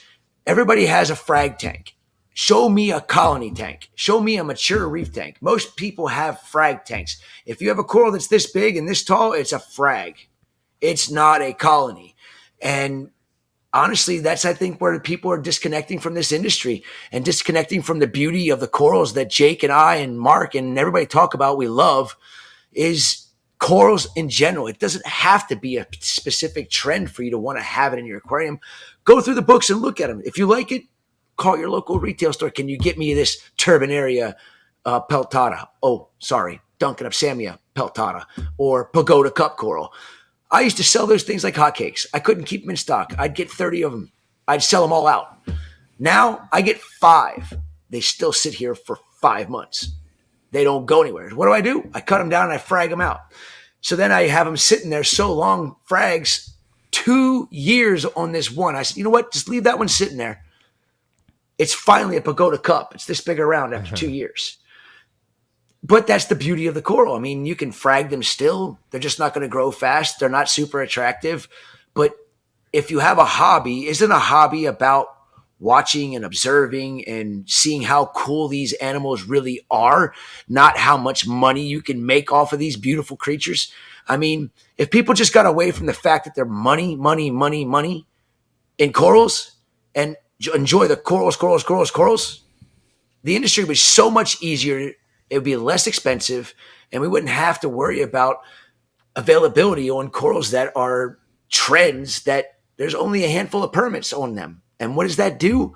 That creates activities that I don't even want to talk about. When you have chalice corals that are limited in permits and they became this huge craze, it was really easy to get chalice corals. But there was also problems with that, in my opinion, and I stuck with the books and did it by the book. And a lot of people didn't. And unfortunately, trends only hurt this industry because they make corals that are not necessarily readily available, but are absolutely stunning. We get 25 permits for torch corals on a permit. I'm lucky and fortunate that I can get 30 to 50, 100, depending on who my supplier is that's shipping me. But torch corals were so popular, I wasn't getting enough torches. I couldn't get enough because I didn't have permits for enough. How are all these torches continuing to come in? I don't want to know. But it's part of the problem is trends. Yeah. Trends will destroy this industry faster than anybody can even shake a stick at it. It's just a matter of people finding about it and cracking down on the issues. What's kind of funny too is trends they're timestamps, right? They're moments in time. And what scares me a little bit is you take torches. Like, when would you say torches were in there? I mean, they're still popular, but when were no, they're not. Well, okay. I feel like the height of the price has gone down, but when do you think they peaked? It was probably the Indo ban, right? They were going for stupid money. They peaked at the Indo ban, and then when they came back in, it probably took about a year and a half. So what year is that? About a year ago. Okay. About a year ago was the peak, and when ago. 12 months ago, they stopped selling. All right. Let me ask you this. You go on Instagram, you go on tank threads on your favorite forum, you go on YouTube. How many tanks you see with mature torch corals that are taking up like a quarter of the tank, that have grown out into mature colonies? How many do you see? Yeah. Pick another trendy coral, right? Pick another one and a timestamp in time, maybe something that peaked 3 years ago. How many people have tanks where that coral is now the size of a softball or a volleyball, in their tank? You don't see it. So what's going on with these corals? Are they dying? They're fragging them. No, they're fragging them. They're moving them on to the next hot thing. I mean, here's what I see. If you saw what I saw on a daily basis on the wholesale side of this business, I get inquiries every single day. And I think at one point during COVID, when it was just me and Daniel at the farm, my wife was working from home, and it was just me and Daniel there. We were going through all these new applications because we had corals and not many places did. We were still getting corals, and a lot of importers weren't getting them because a lot were in California. They were shut down. We weren't. So everybody flocked to us, and our business went through the roof. Mm-hmm. And it was really, really just disheartening to see how, I don't know, I lost my train of thought. Where were you? No, I mean, my mind went in like three different directions. I can't remember which one I was talking about. My point is that we've seen trends come and go, but I've not seen mature versions of those trendy corals 12 months, 24 months, 3 years later, like in some guy's tank. Yeah. I mean, best example is Jawbreakers, I think, being the exception. I've seen some tanks where like the Jawbreakers have taken over, and it's quite a sight. It's quite beautiful. But other than that, I mean, and there's one guy's going to raise his hand and be like, look, I have a dragon soul torch that's now the size of a volleyball, and it's like taking up half my tank. And but he's a grower. Like he's in the long game. Like that I always thought that this hobby didn't appeal to a lot of people because it's a long game hobby. Like you put these, when you set up an SPS tank and you put in all those little frags, and I'm not talking about boogers. I'm talking about the way frags used to be like 2 inches. Inch and a half, 2 inches, yes. Yeah. You still had to be really patient for about a year to two. I mean, even at a year, you're like, oh, it's starting to look like something. Yeah. But it was still like, there was still more rock than coral in the tank, right? And then at 2 years, 3 years. So when you saw a mature SPS tank, you were like, holy crap, right? Like it meant something. Yes. To your point, you don't see that. You don't see mature tanks anymore. But the other point that bothers me is if you're buying these hot corals and I don't see you 2 years later, like with a big old colony of it, then what the hell's going on? That was where I was getting at. Where are the giant dragon soul colonies? I want to see them. I remember the point that I was trying to make. With all of the inquiries that we had received, 98+%, and it was 1,500 new in the SKU for us to go through all the applications. When we finally went through them all, I rejected at least 98% of them, maybe more than that, because they were just hobbyists that had an aquarium that had a frag tank, and they started up an LLC, and they think they're a business. And, that all disappeared, when the Indo coral ban was. We didn't get those types of inquiries. Right. But when Indonesia came back in January of 2020, when we started bringing all these Indonesian corals, we started seeing all the little garage guys pop back up. And a lot of these places, I respect them. They want to do something. Hell, I started my business out of my garage. Okay. I got a lot of flack for that. Okay. But I turned it into something pretty decent.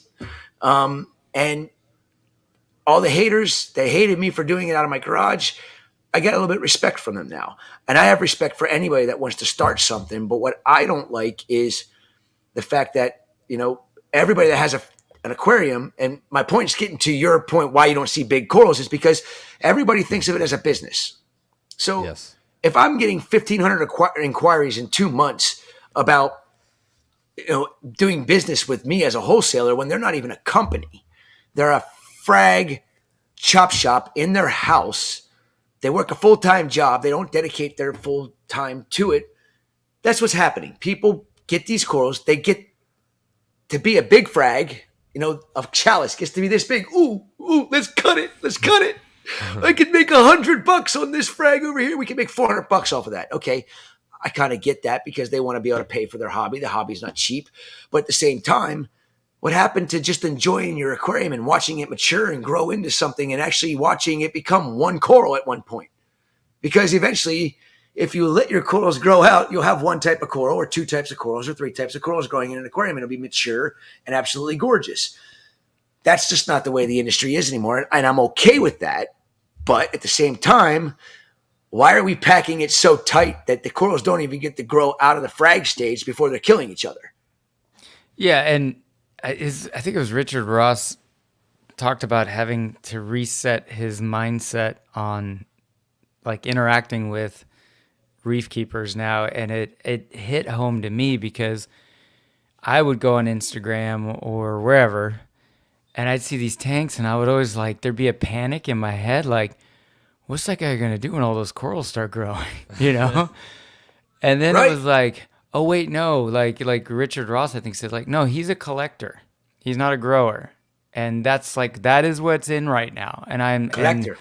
And I'm like, okay, I get it. Like, you're collecting baseball cards. I got it.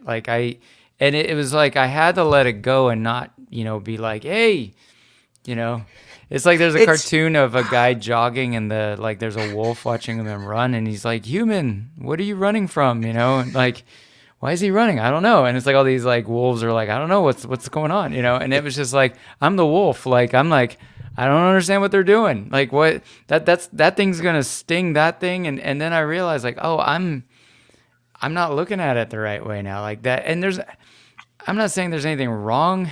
Like, that's what excites them, then they go for it. But I guess I was a little more cynical in that. The fragging argument was actually oh yeah, maybe that's what's going on. Like, that's at least in their eyes a success story, right? They're making money off the coral. I was like, are these corals dying? Are they getting rid of them when they're not hot anymore? I was having a much more negative wonder of thought of well, what's going on? Where are these? People come to my house and they see my Pavona cactus, which is, it takes up a decent portion of my tank, and I've been growing it and hacking it down and growing it forever. And everybody's really impressed by that. And it's beautiful. Oh, well, and I'm like, okay, I get it. To somebody that's wow, that took those things take a while to grow that big. But then you're like, well, yeah, that's the long game. I have a trachea. People who've listened to Reef Therapy since the beginning know this. I bought this trachea online and it showed up and it was the size of a button. I was like, oh, it's a red with green, $1,200. Oh. Yeah, it was $300 and it showed up and it was oh, this thing's tiny, right? It was blowing around. I'm like, well, that thing is this big now, and it's a pride and joy thing for me. I love that thing. It's like a little pet, I just care for it. It's sitting in this tank, and yeah, my little trachea. No. It's like my little clam that I got that was aquacultured, and it was a squamosa, and the adults were sapphire blue. Yeah. I got 200 clams in. They were all squamosas from these adults, and I'm going, these things are turd brown. Most people would be like, oh, I would never buy that. Well, I decided to keep one, and it's now this big, and it just turned as blue as your shirt. And it is just stupid. It's just, yeah, it's an interesting, like, what happens to these collector tanks over time? You know, because, I mean, if you're successful, if you're good at keeping coral, you're going to have a problem on your hand as these corals grow. And I'm asking genuinely, like, is the plan then to move out stuff that doesn't excite you anymore and make room for, like, what, like, how does that work? I think the exact thing that's happening here is you buy the dragon soul or whatever. I have seen a volleyball sized colony. There's a guy in town.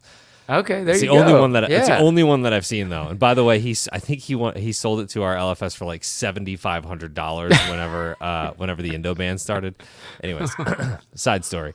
But what's happening is, especially Home Wrecker comes to mind. You know, that acropora was so hot that Disney is still out there, but when you get a finger, when you get a branch off of that and you look at that and you're like, that's $150 right there if I chop it off. That's why you never see big colonies of any of that stuff, because it's, you know, to a hobbyist, it's like, oh, it's a box of salt. That's a new light, whatever that could be. And you live in a city. I don't know. St. Louis is okay, I get it too. But yeah, that's what's happening. That's why you're not seeing any big, huge, giant, colonies of this stuff. And I would love to see it, by the way, if you do have an amazing colony of Disney or Home Wrecker or anything really. Just like please send pictures. We will feature you. I had a colony of Walt Disney that was at least this big, a Home Wrecker, a Cherry Bomb. I don't even know the names of half the other ones. Oh, there's an Orange Passion and a Super Orange Passion. Hurricane Ian. We, had the power outage for 3 days. I thought I went scot-free and the corals looked happy. And then 2 days later, all my mother colonies that were like this big. I still have the Walt Disney up on the shelf. I still have the Home Wrecker up on the shelf, because that Home Wrecker was grown from 3 little coral lights that one of my employees broke off with their magnet scraper, because the branch was getting too close to the side, and he broke the tip off, and he's like, hey, I brought this in. I figured it would just die in my tank. Let's glue it to a tile and see what happens. Well, 3 years later, it was this big. It was getting ready to be fragged out to be launched for Christmas. And Ian came through and, oh my gosh. It's that hurricane put me back years on acroporas. I mean, at least 2 years on most of them, because I had probably 62 colonies that were fraggable, that I could get 50 to 100 frags out of, that they're gone. So now I'm starting over with boogers again. Yeah. How's your purple monster frag from Keith doing? Turtle. Yeah. What's the deal with that coral, man? Like, that thing has never grown ever for anyone at a reasonable rate. Keith showed me his 2-year-old colony, and I'm like, that's a frag, Keith. He's like, well, you're not doing any better with it. I'll have it a year in November. So it's gotten maybe a 1/4 inch of growth up, and maybe a 1/4 inch of growth from the base. So it's growing, but I haven't gotten it to its final resting point, which is going to be under a 400-watt HQI 65K. Iwasaki? I can't. They didn't make Iwasaki didn't make double-ended 400-watt. Oh, they didn't. Yeah, they were single. Yeah. So they were all singles, and unfortunately, Iwasaki stopped making bulbs. And what? Yes. Ushio still does, right? No. Ushio stopped too? They stopped making. Well, I just got Chris Wood from Captivate was talking to me today, and he's like, man, I tried to get 14Ks from Ushio, and they're sold out. Oh man. and they're not producing anymore. The end is near. So, no, it's not. Not for me, anyhow. I got plenty of bulbs. I'll have enough bulbs to last for like 10 years, so I should be good to go. And I'm sure all the somebody guys else. with the stockpiles. Yep.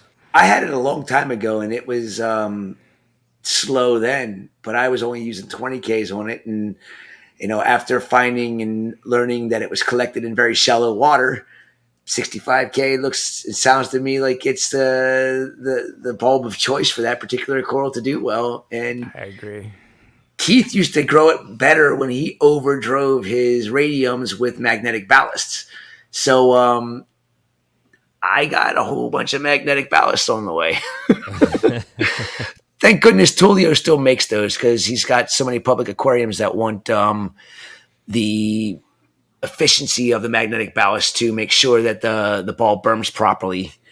And electronic ballasts just don't do that. They replaced the magnetics because they were quote unquote more energy efficient, but you lost life of the bulb.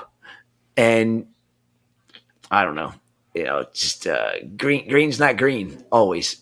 So is it Tim Kelly? He's over in, like, he was trying to kick up like a thing in the Solomons, right? Is that still happening? Because like I should be asking him that. Like I know he recently reached out after Jake's passing, and said some nice things, and good dude. Like a lot of respect for that guy. When I've only personally in person interacted with him once, but just seems like such a cool dude. But like I was curious if you knew anything about that, just because that's like, there's Solomon Islands, man. Like that's such a cool place to bring corals out of. And I thought he was building like a warehouse or something there.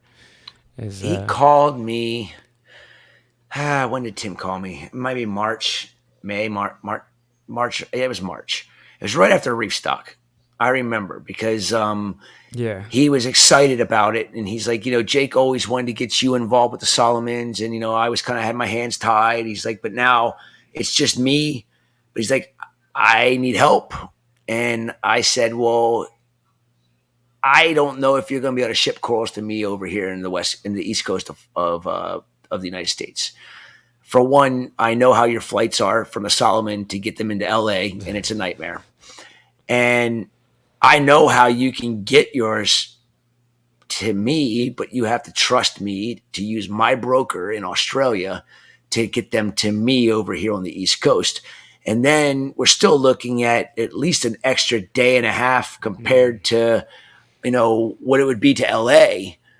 But I need you to do some sacrificial corals. You have to go collect some corals, and you have to stick them in boxes. You got to stick them in and pack them different ways. And it's unfortunate you're going to have to do this, but it's for the better of all the corals that you're going to be exporting to me, and I will support you. But I'm not going to take a shipment from you until I know you know how to pack all the way to the East Coast of Florida, because every supplier that's ever shipped to me had to be taught how to pack properly to get it to me. And I could care less about how tight you pack it. If you pack 10 pieces of coral in a box, or you pack 6 pieces of coral in a box, 6 pieces of coral are going to arrive alive, 10 pieces arrive dead. I want to pack 6. Most people and most wholesalers don't look at it that way. They would rather risk the corals and put it on the exporter and make them pay for the problem. And I think it's smart to do it the right way. And I told Tim, I said, if you do this for me, you pack, I'll send you how I want you to pack them. You pack them up. You pack them like you'd ship them to LA, or no, to me, for 48 to 50 hours in the box. Drive them around in your vehicle for that amount of time. Bring them back, unpack them, and let me know how they look. Do a video of the unpack, because anybody can show me what they look like. I want to see a video of the unpack so that I know that's done right. Because I'm not going to invest any money and have a bunch of dead corals, because all it's going to do is make us both upset at each other. And it's mainly going to be because of dead corals. Financially, it's going to hurt both of us. And I never heard anything from him again. So I have no idea what's going on. I hope. I mean, hopefully, hopefully, Was that? I hope he's doing Orlando? okay. Yeah. What's that? I didn't hear you. I was just saying, I talked to him at Aquashella Orlando, I believe. If I'm not mistaken. Tim? I didn't know Tim was at Aquashella Orlando. Who am I thinking of? I don't know. It was one of Jake's really. I think it was Tim. I think maybe it was 21. Okay. Yeah, I don't remember. But he was talking about because he was just kickstarting that Solomon Islands stuff. I remember that. He was doing it with Joe Caprara. Yeah, I know Unique Maybe, yeah. brought in some stuff, some really cool Aquapore millipore from them. Obviously, some Purple Monster. I'm going to be buttoning it, but I already have something in the works for Solomon Islands. So Okay. I'm just. I tell you, that's probably the couple videos that I always go back to on the Rebuilders channel of the Solomon Islands. Oh my gosh. Just great footage, great information, amazing corals. And that was Tim with him in those videos that he was traveling with. And, he's telling me stories about those trips, like how they were just sleeping in these huts and, like getting some leaves to use batting. And I'm like, that's my kind of trip, man. I love that kind of stuff. We've talked about this before, but I really think that there needs to be some sort of Reef Builders dive trip that happens. To us. I wish I could go to something like that. I wish I could go to Jake's trip with Vincent. Yeah. I'm so mad at myself for not just saying I'm doing it, because it would be an awesome trip. I definitely be going to go into the next one, which is he's going to do one every single year right around. I hope to make it. You're going with me next year. Just make a pact. We're not going this October. We're going next October. Done. Yeah, this year was a little bit fiscally intense for me, and then I put the numbers together for the airfare and everything, and I was like, that's a tough sell to the wife and kids. I was like, I'm gonna go spend like 10-15 grand and go do this thing by myself. And then when I get back, we can go to Florida. Yep. We'll go to Destin and rent a condo, and we'll drive those damn trees you had removed. Well, that too, yeah. You would have left the trees in. You would have been fine. I think when my son's a little bit older too, like I'm just gonna drag him with me, and we're just gonna go make an adventure of it too. That's the other thing I want to do. I've been wanting to go to Indonesia with my family, so. I want to go to Manado and Halmahera and Sulawesi and Raja Ampat before it's gone. I'm hearing some weird things that really irritate me about, people getting caught in certain areas that are 100% been protected for over a decade. And they're finding, fishermen, actually they're sinking their boats, which is good. That is one thing about Indonesia. You mess around with their waters. They just take out your boat and they blow it up right in front of your face and watch it sink to the bottom of the ocean. That's a pretty good deterrent if you ask me, but people still do. And it just scares me because all these islands, they don't need any hotels. That's the biggest thing that starts the downfall to every ecosystem, is when they start to disrupt that little itty bitty island in the middle of the ocean that's been like that for tens of thousands of years. Then they go and put humans on it, and we humans, we want to go see everything, and we think we're not going to disrupt anything. No, we just clear cut the entire area to put that hotel. We didn't affect the ecosystem. It's still good. You got to drag sand over to your beach and all that stuff. We're going to put levees up so the beach doesn't erode. Yeah. There's this concept of generational amnesia, right? Where like you don't know what things were like 50 years ago. And so a slow degradation or decay is not, apparent. And one area where I have probably dived the most is the Bahamas, just because it's really convenient from Atlanta. And so before we had kids, like my wife and I went there all the time. We got married there. Awesome. So I know the Bahamas pretty well from a diving perspective, and my parents lived there in the 70s, before I was born, early 70s, and they bought like a book from like a scuba diver and like all this underwater photography in it, I have that book, and it's crazy when you look at the pictures because you're like, this isn't the Bahamas. Like, it looks insane. And then you just realize like what things used to like the Bahamas. Well, I don't know. Who knows now with 100-degree temperatures, water Yeah, temperatures in Florida as we're recording this, right? Like the Florida reefs are doing it's really bad. badly.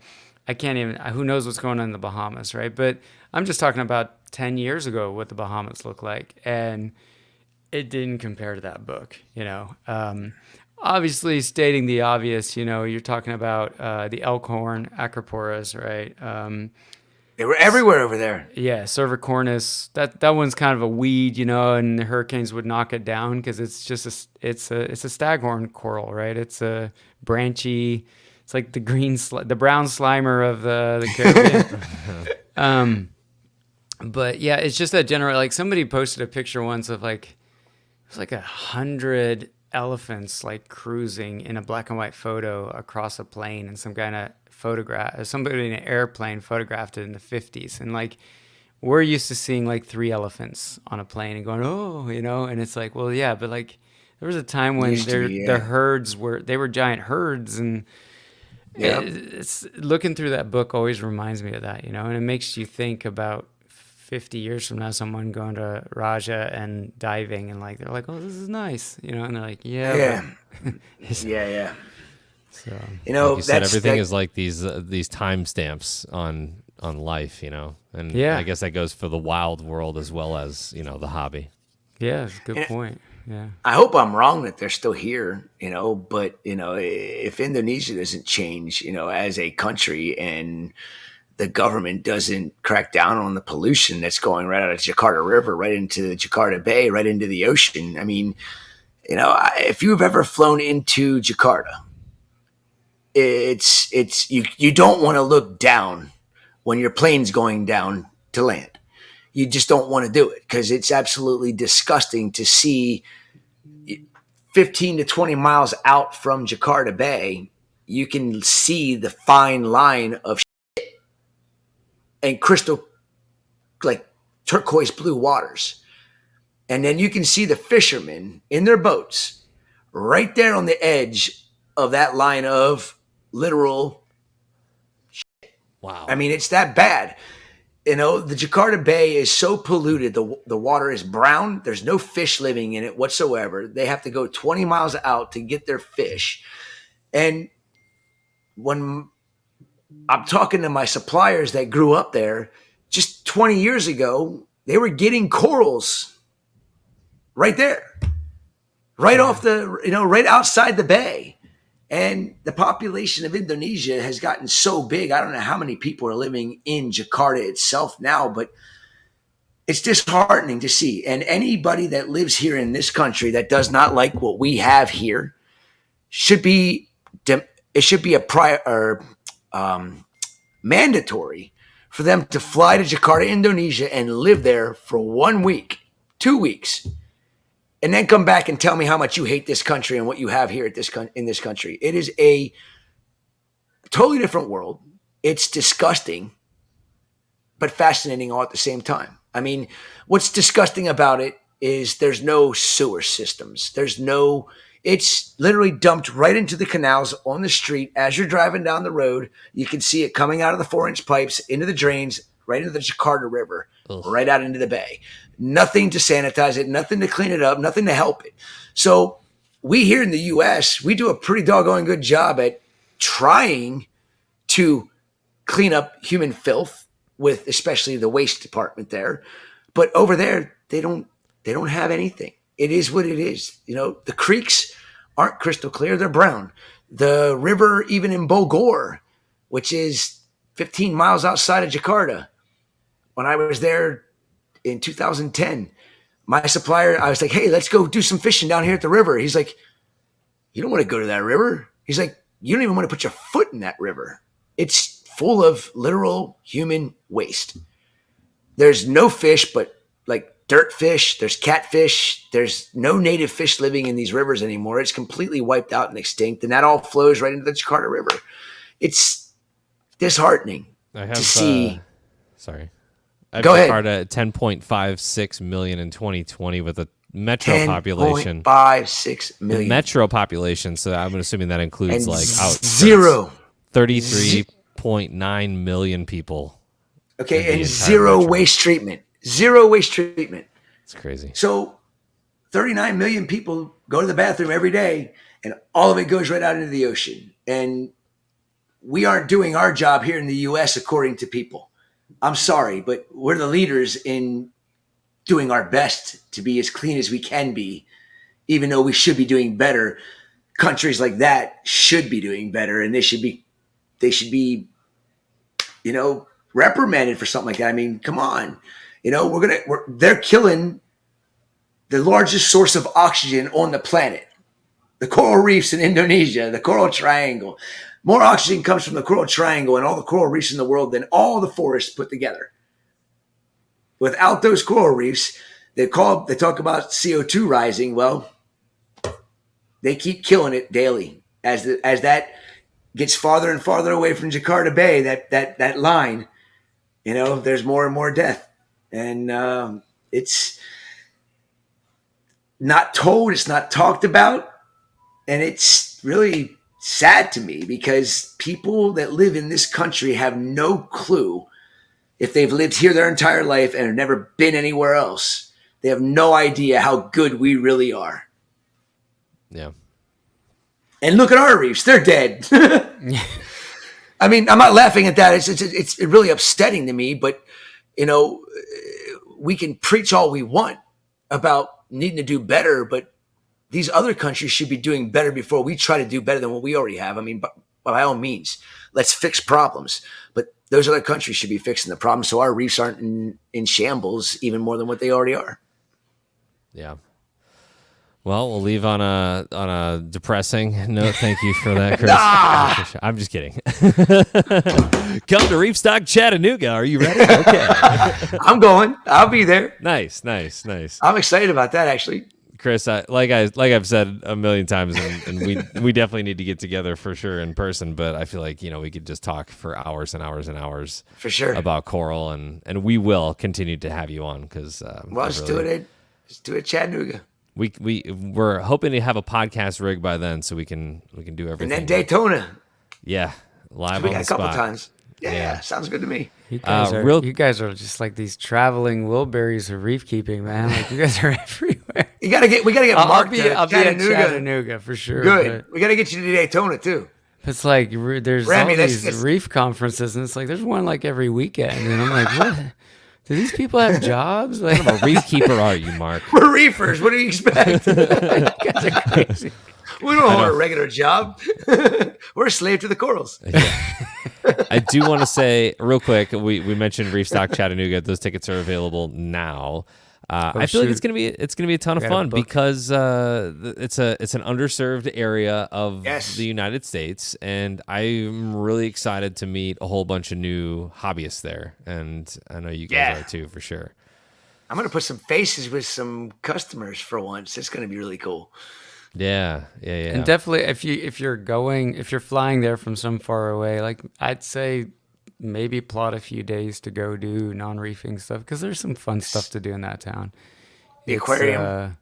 The Tennessee Aquarium. I think I said this like 2 or 3 podcasts ago. It's one of my favorites. I think only just a few years ago they started to expand their saltwater side. They like built a whole new building. And somebody's probably like, dude, that was 10 years ago. But 10 years ago for me feels like last year. It's thriving. But the freshwater stuff, if you're into freshwater, if you nerd out on a little freshwater and like the different rivers and lakes across the globe, they do a really good job of that. And that's cool. Yeah. And it's just the downtown area has good restaurants. A river flows through it. You can go boat cruises down the river with these cool canyon walls, and I heard there's a children's museum. So if you get your kids with you that are super young, like they can go to this crazy children's museum where they play with water and all kinds of fun stuff. So nice. Super cool. Super cool. I heard there's a cave with a waterfall inside of it too. That's deep. Yeah. Raj like posted a picture like, come to Restock to see this waterfall, and it was the Rock City waterfall, and I'm like, fail. There's an underground waterfall. Like if you're gonna post a waterfall from Chattanooga, there's an underground one. You have to take an elevator down. Yeah, If you're claustrophobic, don't do that one. As I was making the teaser video for Chattanooga, that was one of the clips that the tourism board allowed us to use, and the picture that he posted was like this beautiful waterfall, but then like it's like a huge tourist area. Yeah. On top of that is like a lookout and all the stuff. You can see the waterfall from above, but there's some hokey stuff at Rock City, but that's what makes it endearing, I guess. Except for there's like a cave you go into, and they've like lit it up with like different color lights and put like weird looking gnomes in the cave. And then they glued a bunch of dead coral skeletons to the ceiling to look like stalagmites. And you're like, as a reef keeper, you're like, the horror, like all these dead corals. We lost Remy. What happened to Remy? Is it still recording? Yeah, it's still recording. It says it's still recording. Let's see if he comes back. He's like, anyway. Oh man. But yeah, it's that's a hokey place in an endearing way. I'm excited because I've it's kind of right in between it. What's going on, back. Remy? He's back. I can't hear you. I can't hear you. On mute. Actually, there's a mute on you. I don't know what I clicked. I clicked on something. You guys are still recording. We're good to go. I pissed off the cave gnomes, and they I don't know. They booted me. That's funny. Well, I'm excited for Reefstock Chattanooga. Yeah. It's reefstock.show is the website for tickets, so we'll go ahead and put that in the description as well. Awesome. Want to thank you guys for hanging out tonight. We appreciate it. If you have any questions for myself or Mark or Chris, go ahead and leave those in the comment section below. If you're listening to the audio only version, just make sure to find Reef Builders on socials. You can ask your questions there. We'll direct it to the correct person. Thank you for listening, and we will see you in the next one. Bye-bye, guys. See you guys. Thanks, guys. Have a good one.